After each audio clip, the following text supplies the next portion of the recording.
Running cars. Gran Turismo. Gran Turismo. I got to talk about Gran Turismo. That changed my life as a driver. It did. It came at a time.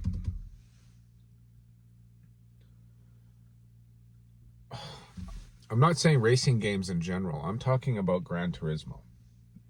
Sony PlayStation 1.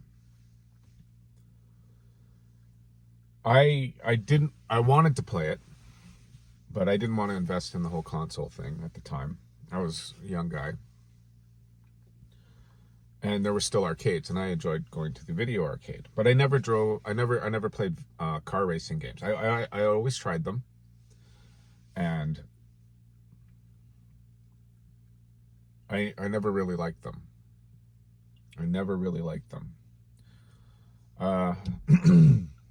I spent the night at my buddy's house, and we played.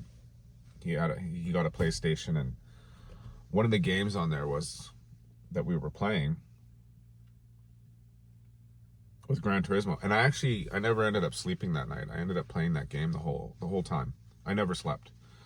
I remember him coming out at like 3 or 4 in the morning going, "Hey, have you slept yet?" I said, "No, I'm just playing the video game," right? So yeah, okay. Why Gran Turismo? Why? It came at an exciting time for me, and I think for my just generation in general. Here in North America specifically, where if you were into cars, you bought magazines. You bought car magazines. And you watched television shows, cartoons. And you watched car movies. And a lot of the stuff came from... at the time, like I had Asian friends, so I had a lot of Hong Kong movies, and there was a lot of car racing movies, like just regular cars racing, like Honda Civics racing through Hong Kong. And they made movies about it, and they were hilarious, and they were cool, and they were awesome, and I don't know, North American movies never did that. They never raced Japanese cars and things like that through city streets. I mean, the closest probably would have been Ronin, where you got European cars, and there were really good car chases. They were just regular cars. They weren't some super souped up things, right? They weren't Ferraris, Lamborghinis. They were just regular cars, racing around the cities, countrysides. But back to Gran Turismo. The reason I mentioned the magazines and all of that is because we read about these cars, these super performing cars that we weren't allowed to get in North America. And it was the same for the European market. There were certain cars that they came out with that you could not buy in North America. The Porsche 959. Perfect example. So, we were young, I was young-ish, had to be in my 20s, early 20s. Had gone through a bunch of cars, had already been racing with my friends, like as a teenager, around the city. And mostly Japanese and European cars. One Asian friend from Macau, he ended up buying a Chevy Monza, the little V6 hatchback that Chevy had, with a manual in it. And that thing went like stink, man. That was a fun car. That was a really fun car. And all of our little cars were all 4 cylinders, right? So he had this, V6 that just... Anywho, we would be reading about these cars and things like that and going, oh, they suck. It sucks that we live in Canada because we can't have access to these cars, right?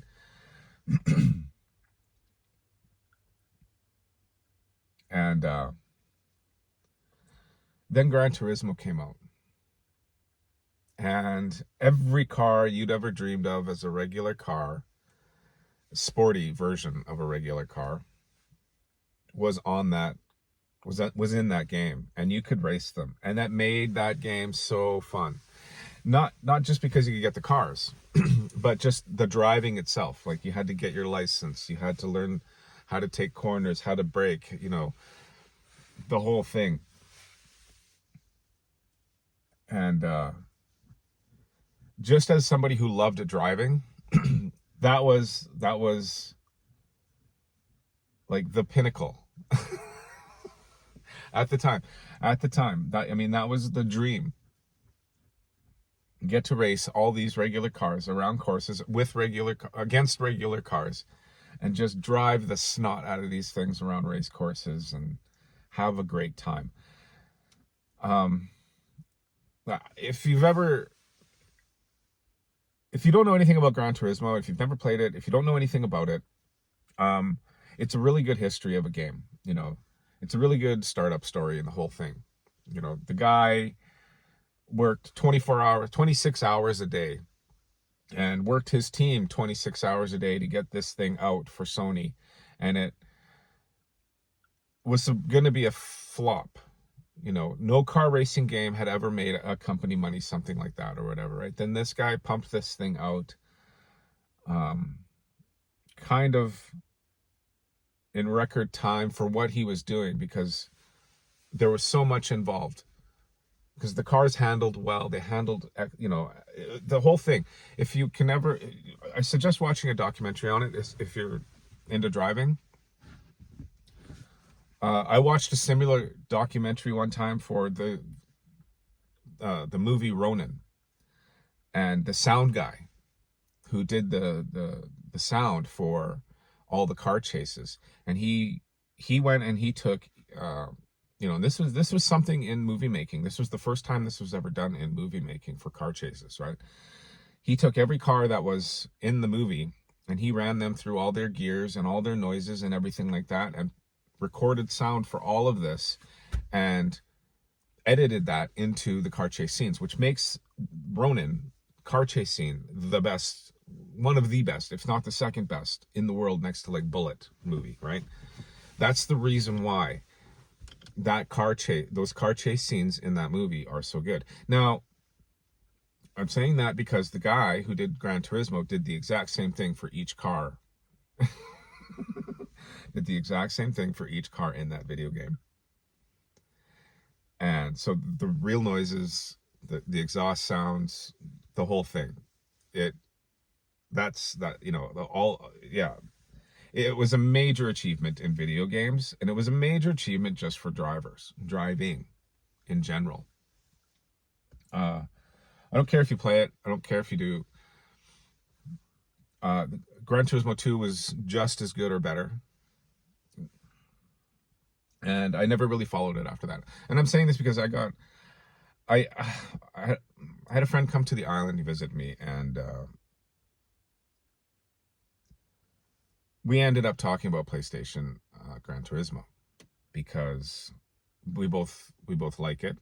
He played it with his son. I played it growing up, and it's one of the video games that I most like the most that I've ever played is a Gran Turismo game. So he brought me at the time, it was my birthday, and he brought me Prologue, Gran Turismo 5 Prologue. Because I didn't want to do the whole get your license thing. I just wanted a video game that I could, a really good car racing video game that I could just pick up and play, like an arcade almost, right? With very little bit of tuning and screwing around sort of thing. And I'm still playing it. I'm having a great time with it, right? And I just thought, I should talk about Gran Turismo. And I put the controller down. And I ran out here to the car and I turned on the camera. Because if you're into cars, and I was going to say, if you're into cars and you like driving, you should have probably already played Gran Turismo. But probably not. Like, I don't know if there's any Formula One drivers that have played Gran Turismo, right? You know what I mean? I don't know. They just race cars, right? I can't see, I don't know. Tell me in the comments if you've played it, or if you don't play it, or if you don't care about it or anything like that, but you still like cars, you still like driving sort of thing, right? And all these fun cars that became available on that platform started something kind of interesting. Because it was the lead up to things like Too Fast, Too Furious and the JDM culture that is now widespread. Like the Japanese importing of cars in North America all came from basically Gran Turismo 1 and 2. Because there was now this, like, we were so excited to get it and play those cars on that video game and have access to them and find out how good they really were, even though it wasn't real, right? We got to find out how good these cars really were, and they were really good. And being that it was a video game that was so close to real life, like a, driving simulator, right, is what Gran Turismo touted itself as. When those cars became available to import, all the cars that were in that, all the fun cars that were in that we could not get, everybody started importing those cars. And then the trend started. And now, or the fad, or whatever you want to call it, right? And to this day, people still search for those same cars that are from PlayStation 1 and PlayStation 2 to bring to North America, to drive around. The drifting culture, all of that comes from everybody knowing. All the I don't know, I read a book a long time ago, all the mavens finding out about these cars and then finding out that they can import these cars at, when they're 15 years old over into North America. And they're still chased after platforms. They are, for track times, for drifting, for reliability, the engines, the whole thing. Like, all of that stemmed from that video game. Because that video game showed the world,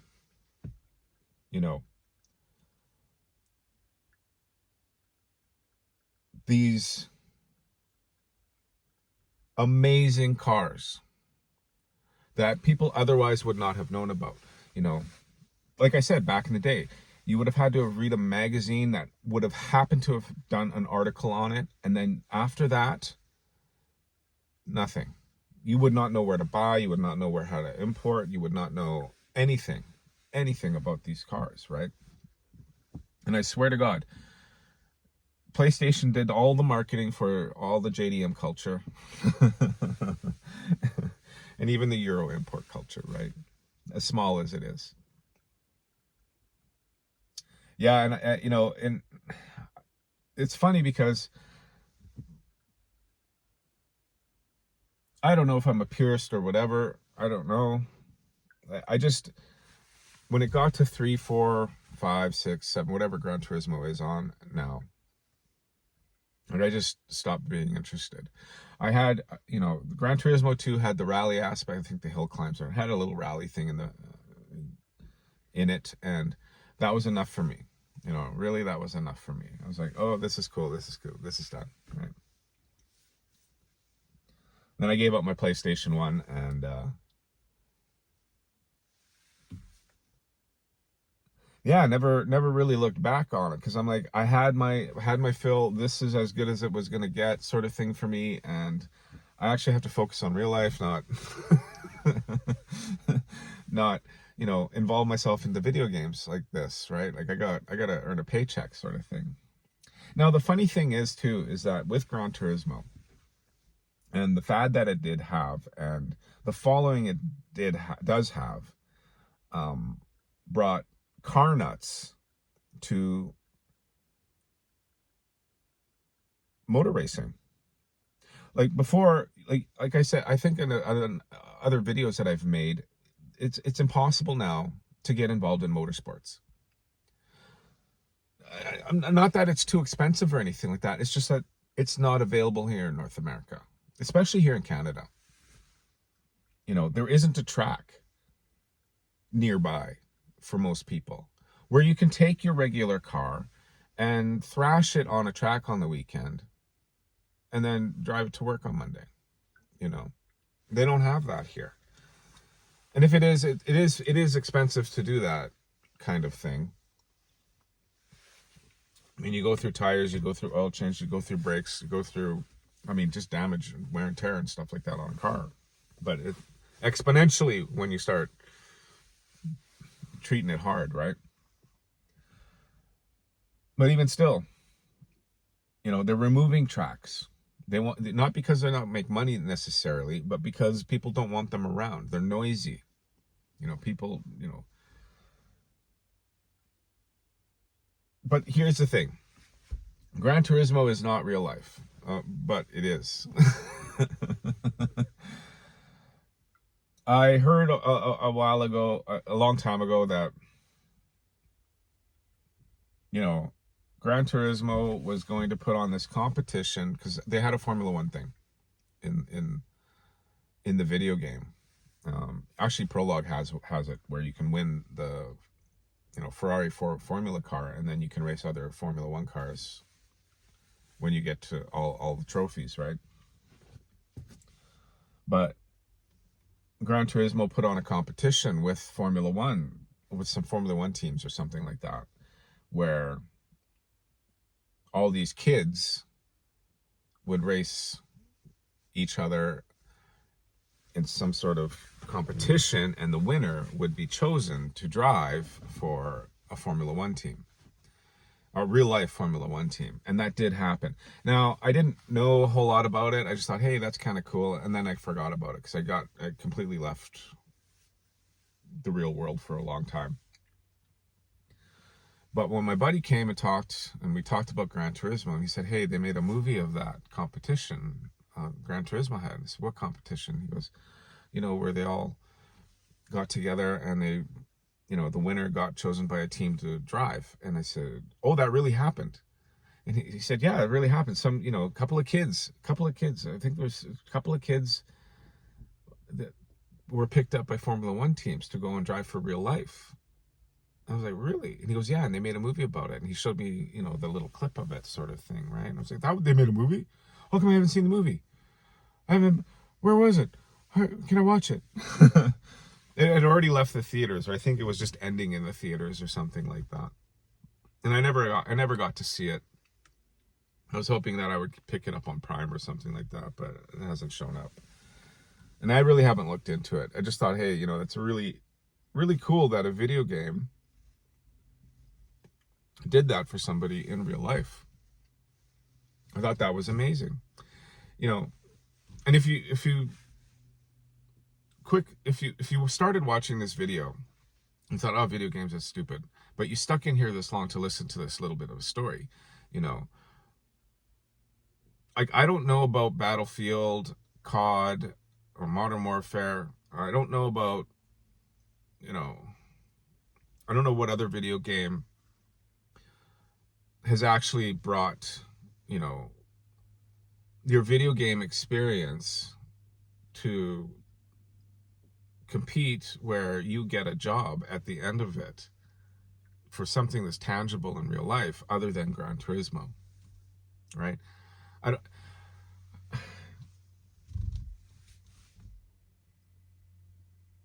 There was a science fiction movie I watched once when I was a kid where this guy played this video game, and it was like, spaceship stuff or whatever. And he beat the video game, and then some alien came, picked him up, and said, hey, we need you to help us, you're the last starfighter. We need you to help win the war. Come with me. You're going to fly spaceships, right? Like, that was the only time that I saw a story about a video game, making something into real life, taking that video game and making it into real life, right? But no, Gran Turismo actually did that. Gran Turismo, Need for Speed didn't do it. Gotham Racing didn't do it. It was Gran Turismo, and that's, even though it's a video game, it has made a massive impact in real life, not just for the video game players, but for everybody involved in car culture. It has. I'm not saying it's the end all be all. I'm not saying it's the Jesus Christ of cars. I'm not saying anything like that. I'm just amazed. I am truly amazed that a fun video game like that, where somebody went kind of above and beyond to build it and to make it available. Somebody likes, and then, for Sony to make it available, and give that much, enthusiasm and excitement to a group of people who then took that enthusiasm and excitement out into the world to do some cool stuff, which was, bringing, JDMs to North America, because otherwise nobody would know about this stuff. Like my buddy's son is all into this JDM culture and the, Initial D stuff and all of that. I never was really into Initial D. I did watch it and I'm like, yeah, that's okay, that's cool, but it's not my thing, right?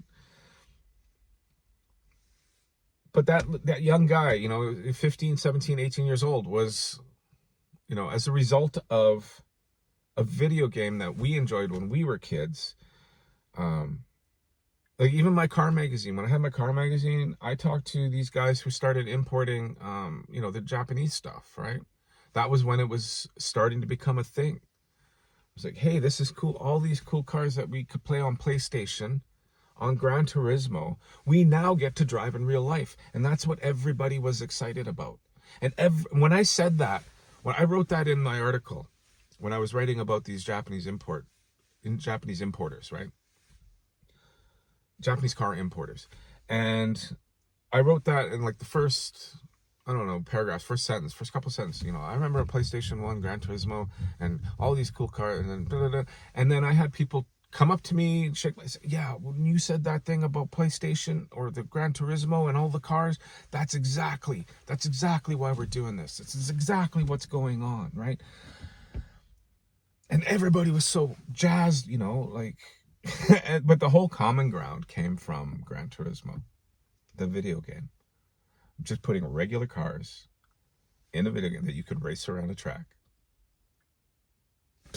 Not race cars. I mean, you could build and tune them in the video game, but I mean, you just started with a regular car and you had to, just like in, at the time, just in real life, where you took a regular car, you race around a track, you take your winnings and then you go and you fix it up and you make it a little bit better, and then you go again, and then if you win, you take your winnings and you build the car up again, or you change car, right?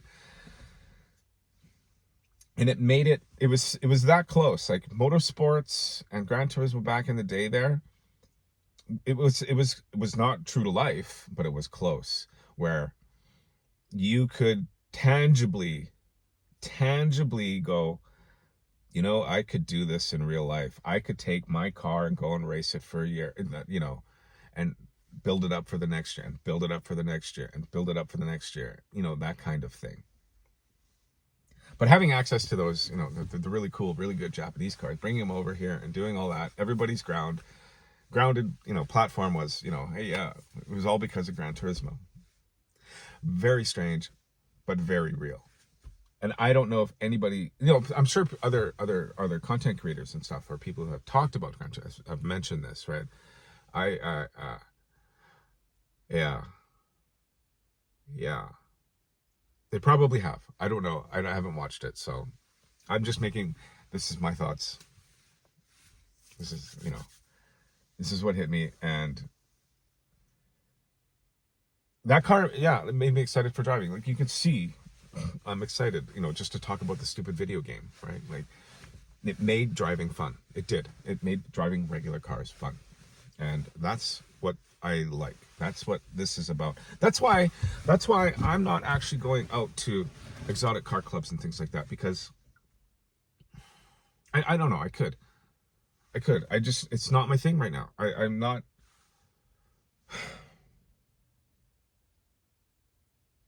I don't know why. I haven't actually asked that question, really, other than it's a lot of work. No, not that it's a lot of work. I can do it. I've done it before, and it's just, interesting question. What is it just about? Oh, I'm just getting settled here. I got a bunch of excuses on why I'm not doing it. I don't want to do that. It's boring stuff. You see that all the time on YouTube. Go do a car review. I drove past the Buick. I'll talk about this in a different video, maybe. Absolutely. But anyway, yeah, Gran Turismo started it all. Enthusiasts brought it into real life. Gran Turismo brought it to the enthusiasts. Enthusiasts brought it into real life. And it's been a cycle, you know. And you got to hand it to the creators of Gran Turismo. You do. You do.